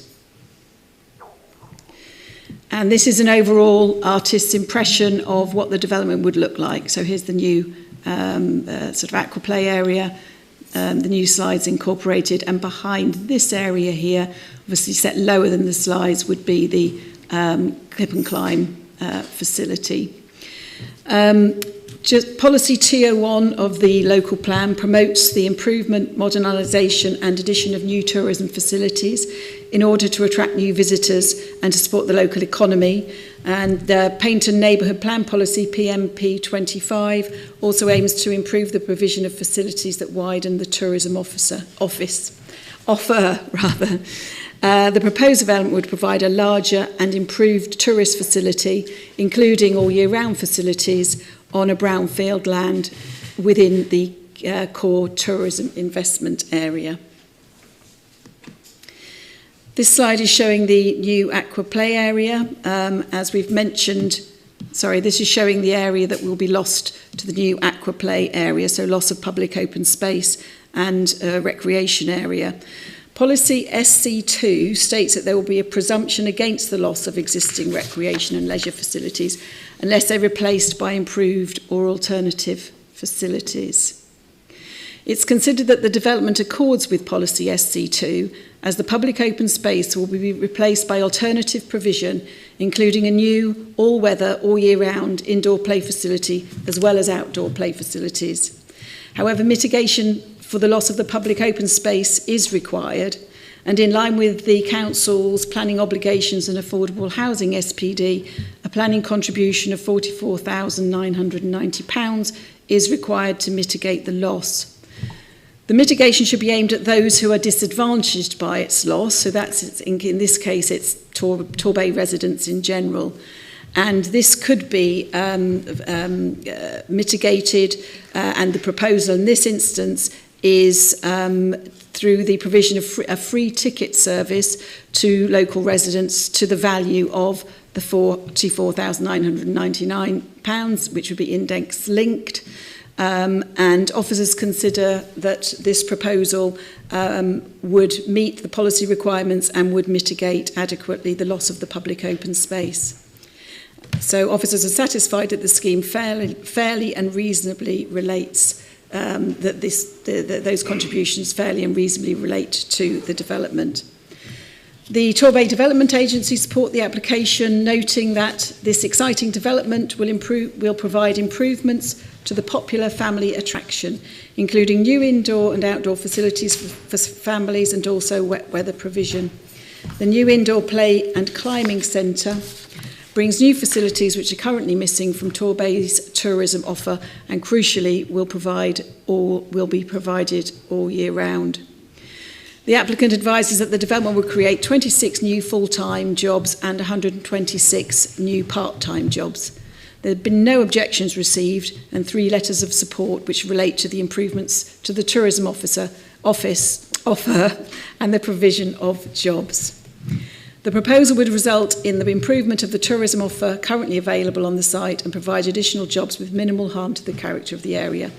The proposal is considered to be acceptable having regard to the local plan, Paignton neighbourhood plan and all other material considerations.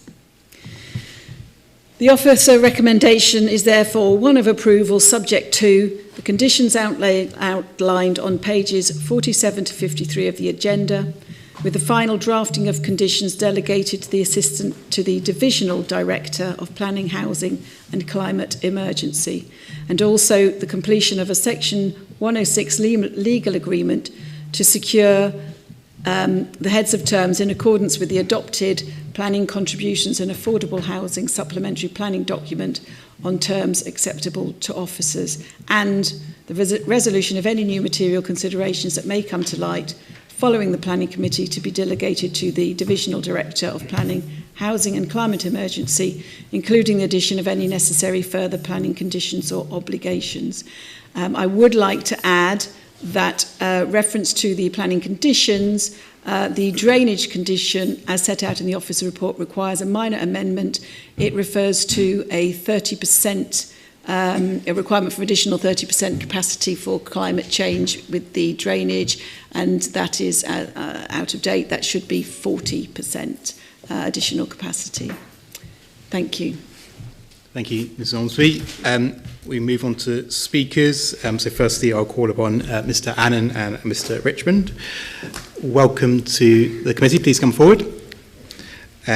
But you'll be speaking in support of the application. You'll have a total of 5 minutes to address the committee. I'll prompt you when you have 1 minute remaining, but otherwise make a start when you're comfortable to do so.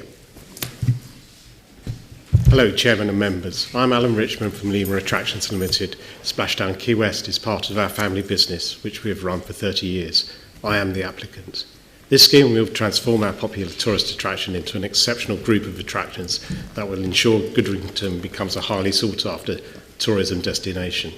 The water park will retain its outdoor uniqueness in the UK, but from now on it will have a much wider appeal across generations rather than mainly for families with older children. The new attractions will trade year-round, be wet weather friendly and be enjoyed by locals and tourists alike. Splashdown will be a nationally noteworthy attraction, providing a standout reason to visit throughout the regular tourism season. Once more, truly an icon of the English Riviera that will help set Torbay as a destination of choice, aligned with the destination management plan to be the UK's premier seaside resort by 2030. This project speaks to the 4 main priorities highlighted in the recently issued draft economic growth strategy for Torbay. It will be something that the entire Bay can be proud of and will positively impact the many hospitality businesses in the local area and their supply chains. I believe that our investment will inspire them to thrive and to invest for the future with confidence. Economically, having invested £3 million, we will increase all forms of employment. Once all elements of the proposal are operational, I anticipate a workforce of 36 full-time staff, 49 annual part-time staff and a further 127 seasonal staff. The site would generate around £8 million worth of spend of tourism spend throughout the wider Bay. We have worked very hard to ensure a sensitive and considered approach to bring a best-in-class 21st century attraction to meet the needs of the 21st century visitor that adds enormous value to both economy and community. I would ask you to support our application wholeheartedly. Thank you. Hello, Chairman, members. The planning officers comprehensively outlined the full details of the scheme in our opening presentation to you. Throughout this application process, we've worked closely with your professional officers, unfortunately Alexis couldn't be here, and other internal consultees, for which we thank your officers for their times and effort in this regard. I'll briefly address the main considerations now, why we feel planning permission should be granted today. Firstly, looking at the impact on the character and appearance of the area and the amenity. As you've heard, the design of the soft play and climbing building in particular has evolved throughout the course of this application process and now uses the same cladding system and colour palette as is proposed on the main building and is also proposed on the kiosk and new entrance gates. This ensures that the new building on the site will integrate well with the other buildings in the water park. This, together with the rather colourful palette of the new and existing slides themselves, suitably reflect the leisure uses for physical exercise and enjoyment on the site, whilst representing a consistent brand image. As confirmed by your officer in the report, the new building is considered a suitable scale and design with finished materials appropriate for this location. Given the existing water park use of the site, together with the nearest residential uses being over 100 metres away, the proposed additional building and new water slide additions and attractions would not cause any detrimental impact on neighbouring amenity in terms of noise and disturbance, nor would they have any opportunity for overlooking or overbearing impacts. Secondly, looking at ecology, trees and landscaping. In respect of ecology, comprehensive ecological impact assessments and lighting impact assessments, together with bat services and biodiversity net gain work, have accompanied this submission. The applicant has agreed, as you've heard, to provide a contribution in this regard, and the Council's ecology consultant has confirmed that development is considered acceptable in terms of ecology. Moving on to trees. In respect of trees, the proposals were amended during the course of this application process to safeguard as many of the existing trees as possible, as well as enhancing the amount and quality of soft landscaping all throughout. 1 minute remaining. Thank you. With detailed landscaping plans being proposed, which include the replacement of 15 trees, as you heard. Thirdly, highways. Initially, reservations were raised by Local Highways Authority. However, following a period of detailed discussion between our transport consultant and the Council's senior transport planner, all highways issues have been addressed and is considered acceptable by your officer. In conclusion, councillors, we firmly believe the scheme represents a great opportunity to regenerate an existing leisure attraction, which is in full accordance with policy TO1 of the local plan and policy PMP of the 25 of Paynton neighbourhood plan, which promotes the improvement, modernisation and addition of new tourism facilities in order to attract new visitors and to support the local economy. The scheme will provide enhanced tourism destination with significant social, economic and environmental benefits. We hope you agree with officers and recommend grant permission and vote in favour of approving this proposal accordingly. Thank you very much. And please ensure the mic is switched off. Thank you. Thank you. In accordance with Standing Order B4, I'll call upon Councillor Chris Lewis to speak to this application. So, welcome, Councillor Lewis. I'm sure you know the drill, so make a start when you're ready to do so.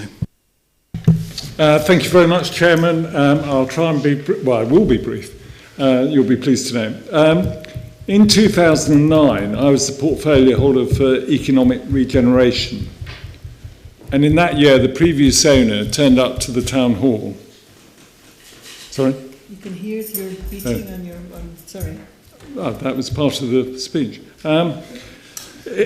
In that year, the previous owner of Key West went to the town hall and handed in the keys, which was a major blow for the residents of Torbay not to have that attraction for that summer.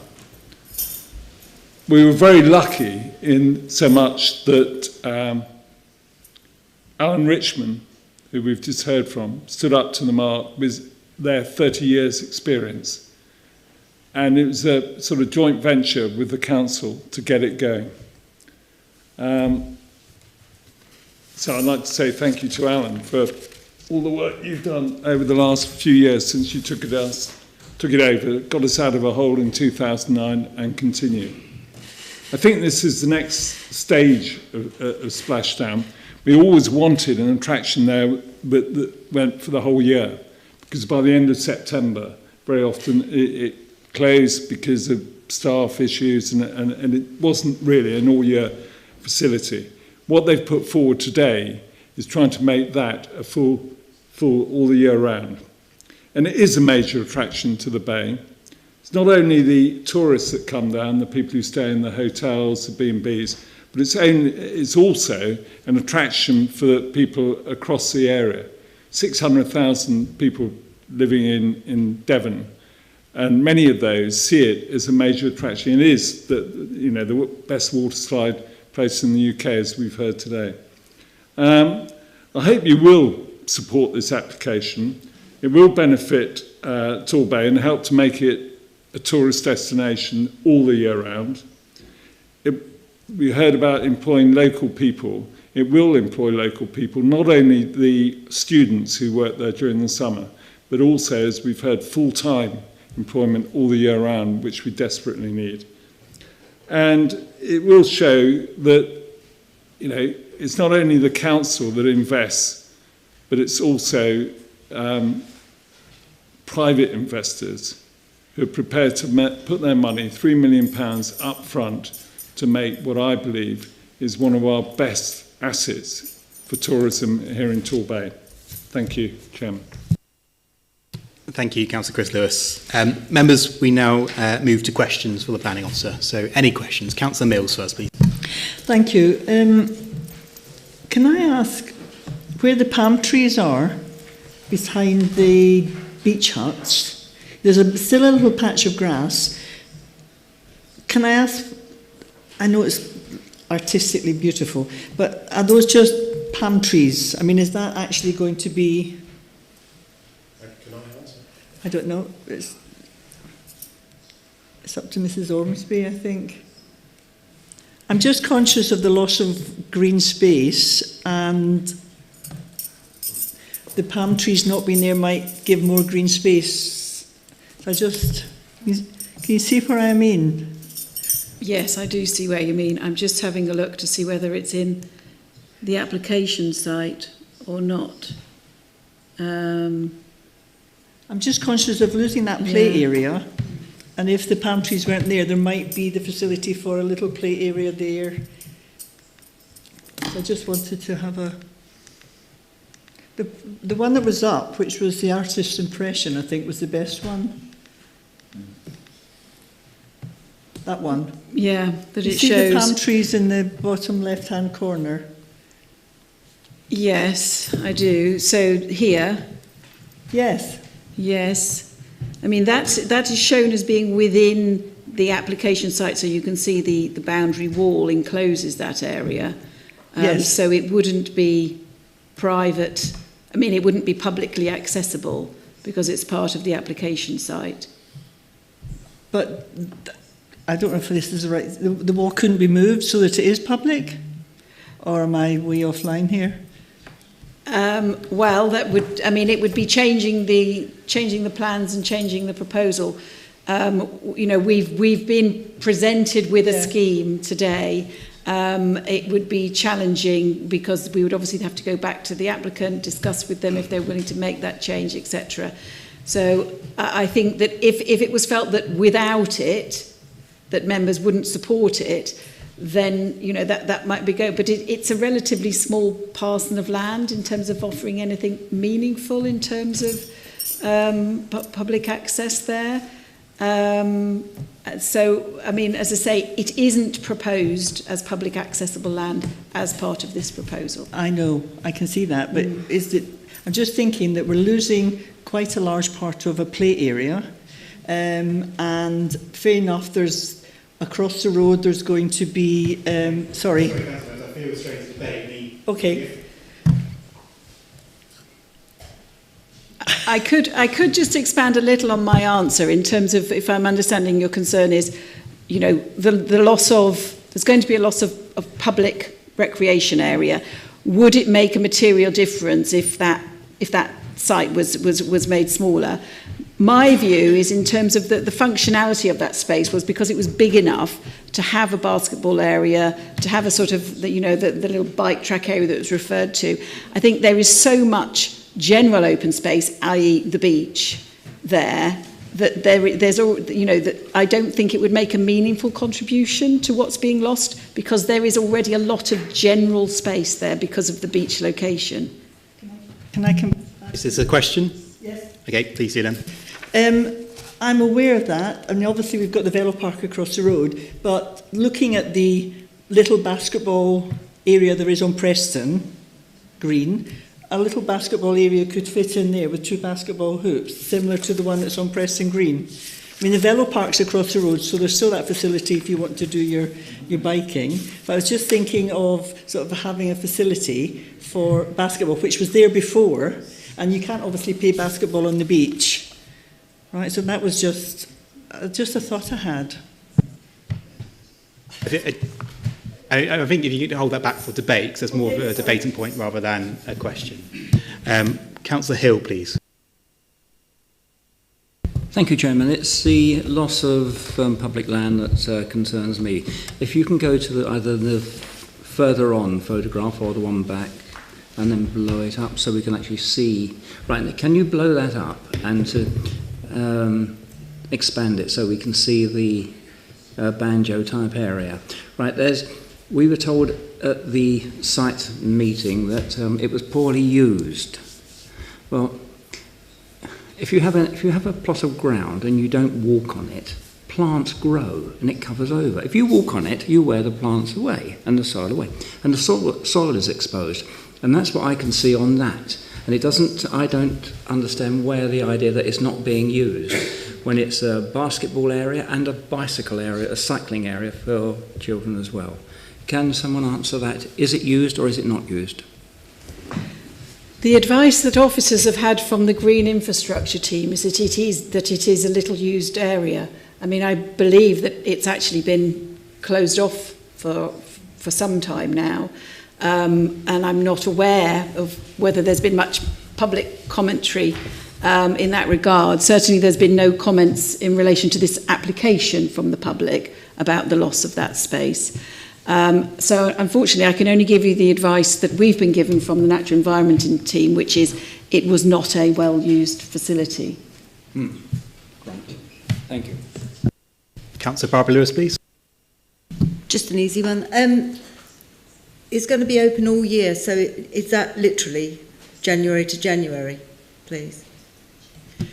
My understanding is that the indoor play and climbing area would be open all year round. Right. But I wouldn't expect the water slide and water element to be open all year round, simply because it's a very seasonal attraction. But are they not enclosed, some of them? My understanding is that no, they're not enclosed. So the indoor facility would be the new indoor climbing and soft play area. I was just given to understand that. I thought that some of the actual slides would be enclosed. No. Okay, thank you. I'll take Councillor Steve Darling next. Thank you. And I must admit that there's been a lot talk of tourism, but clearly this is a facility that many local residents potentially would value. But my question is actually around the click and climb and soft play area. Officers, Wendy, I wonder if you'd be kind enough to take us on the journey where it was originally and how confident you are that it is the best offer on the table now of the way that the materials have been treated there, so that it fits appropriately within the area and doesn't stick out like a sore thumb, for want of a better phrase. Thank you, Mr. Chair. So it is by nature a big building. It need, for its functionality, it needs to be a building, and it needs to have a certain amount of height to it because of the element of the climbing facility. But the way that it has evolved is that you can see that the building itself has got various. Sorry, I've just lost my highlighter pen. You can see that there's a variety. So originally when it came in, it was a mixture of camouflage, sort of greens and browns, and a very mixed sort of blocks of different colour all over the buildings, which officers felt was at odds with the fact that you then had the backdrop of very colourful slides, and that there was effectively going to be a bit of a clash going on there with so much, with quite a noisy bit exterior of the building, together with the very bright and sort of visually, visually prominent sides. So it's now been changed to more neutral tones, and there's also some breaking up of the massing, different heights on the front edges of the building, which will help to break it up when you're walking sort of close by when you're looking at it from Tanner's Road. And there's a lot of existing trees in the area generally, which will break up a lot of the longer, the more distant views. So you clearly will see it when you're walking down Tanner's Road, but we're satisfied that it will fit in and will be appropriate and be overall a positive addition to the area. Thank you. I believe it's Councillor Dudley next. Got it. Is there any archaeological loss at all and anything like that on the site? I unfortunately wasn't able to attend the site visit, but I do, for example, remember seeing that along there there was a lone grave, wasn't there? At some time ago, and I was just thinking about situations like that, whether they would be affected at all. We've not had any comments from the Devon archaeological team, and they do review the weekly lists and would highlight if they had any concerns or felt there was any need for any written scheme of investigation or similar. So we're satisfied that there's no need for any specific conditions in that regard. I'll take Councillor Kennedy and then Loxton. Councillor Kennedy. Thank you, Chair. During the talk in favour, biodiversity net gain was raised, and I've noticed that the loss of public open space is being there is a monetary amount. The officer's conclusion is that the environmental impacts of the development weigh neutrally within the planning balance. Can you explain, please, the aspect of this application that covers the actual biodiversity net gain, please? Yes, so there's going to be two elements to the Section 106 in terms of financial contributions. So there's one set of financial contributions to mitigate the loss of the play area, but there's also a requirement through our SPD also to have a contribution towards offsetting the biodiversity loss effectively from the site, and that would be a contribution, so in line with our SPD, a contribution of approximately, well, it'd be in the region of £9,675, which is used using the formula that's set out within that SPD to calculate the area of the area of land, which is essentially that northern area where the car park is going to go, which is a kind of, sort of, well, deemed as a sort of low grade.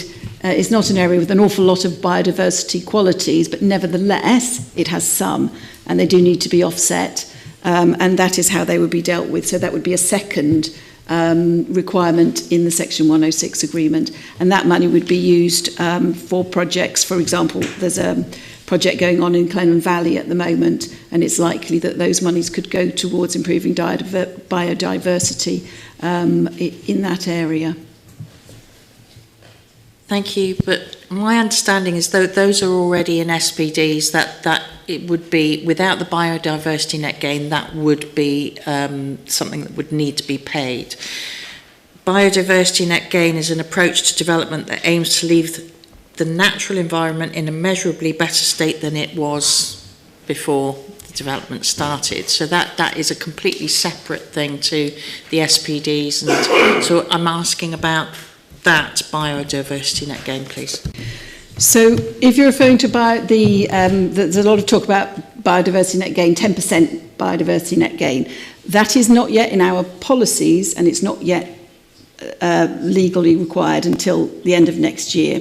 So we can't actually require it. We will encourage it where we can, but it is not yet a policy or legal requirement. So what is currently offered satisfies our current policy requirements. Councillor Loxton, please. Thank you, Chair. I was wondering if we can go back to where the new car park and formation of new access to railway and staff car parking spaces at the north of the site, please.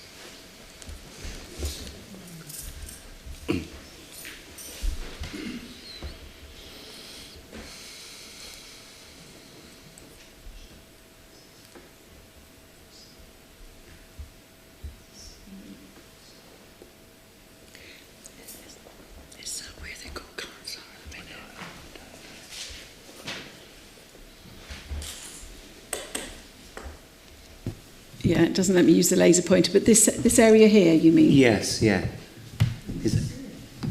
It's just 6 spaces. It's just here. Right, but you know, I'm concerned about the access to the railway. That is here.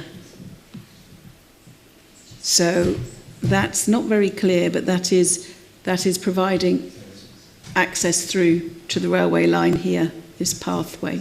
Right. I must admit I'm not 100% sure which path, sorry. So there is, let me try and zoom in again. It is hard to see, but see where these are gates in here, and that area there is annotated as access way to the railway line. Yeah. So it runs there. Right, so it's a new access to the railway, is it? My understanding is that it's an existing route through that is being maintained. Right, yeah, okay, thank you. Any further questions, members? Okay, in which case we'll move to debate. Members, any debate? Councillor Jack Thomas. Thank you, Chair. Well, for me, I'm going to buzz. For me, I think this is an exciting application.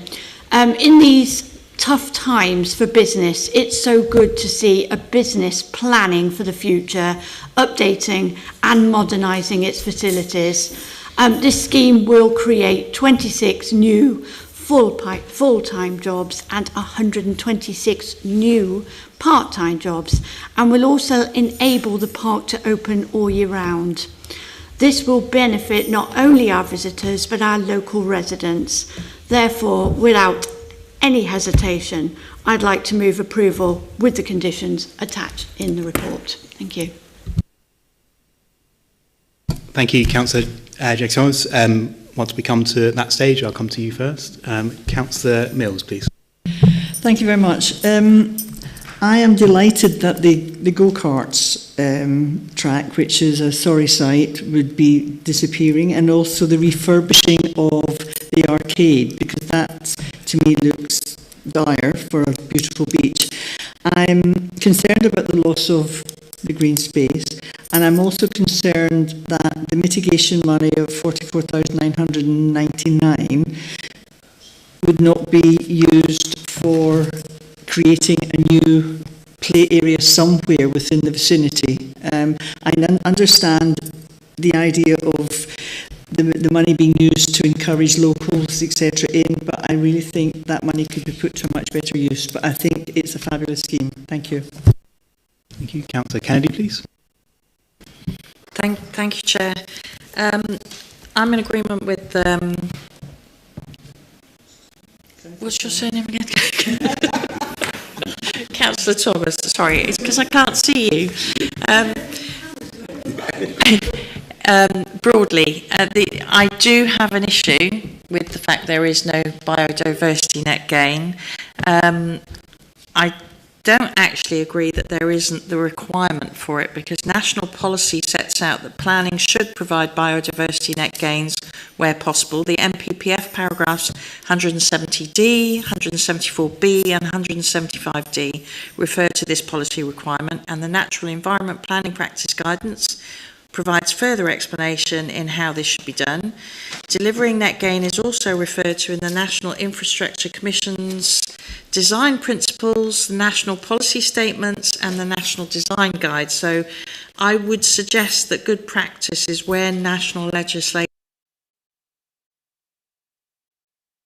that we incorporate these changes ahead of the legislation as stated in national guidelines, particularly when I think the build is going to be going into that period when the law.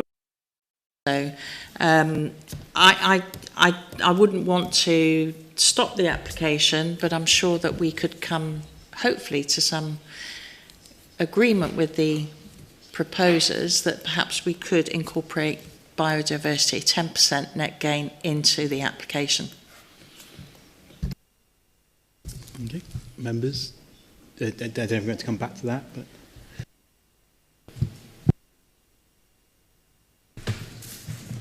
As I mentioned before, I completely understand where you're coming from, Councillor Kennedy, when you're talking about the direction of travel with regard to biodiversity net gain, and certainly it is something that we do encourage. When it comes down to the to the nitty-gritty of it, we do. If we were going to refuse something, we'd be having to look at what do our current policies say, and what is any other statute, and this would meets our policies and it meets statute. There is a proposed planning condition, I think, regarding landscaping. I'll just quickly check. Apologies, because it's not my. I've just been logged out. Let me just quickly check.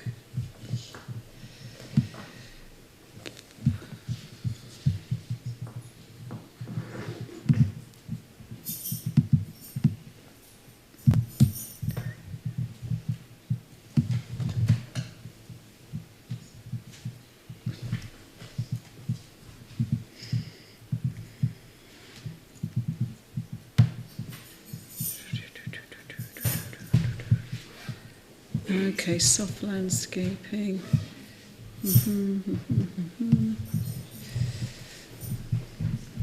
Okay, so sorry.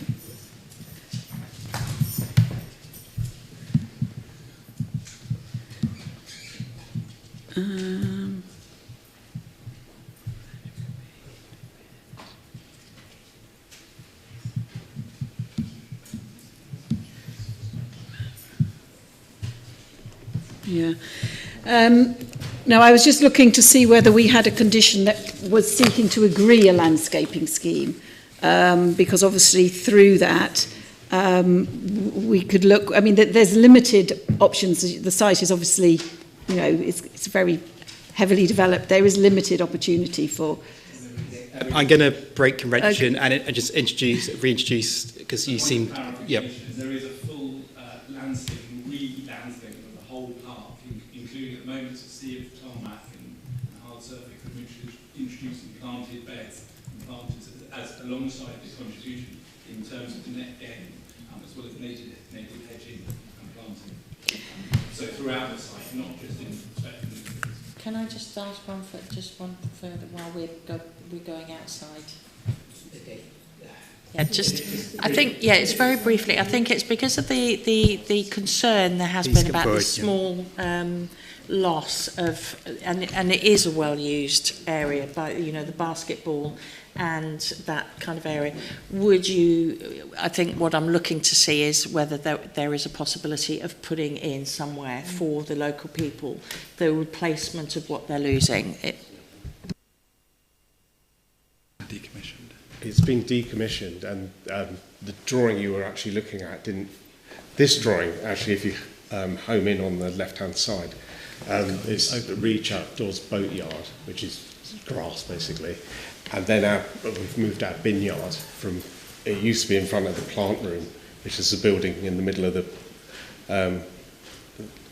sunbathing area, and we've moved our bin yard down that into the site, so that land is being used efficiently, because without that land we wouldn't be able to fit everything on the site, and Reach Outdoors would have to leave the bin. I can ask you to return. Thank you for your contribution. I'm really conscious of getting into negotiation, which is really bad form for any planning committee.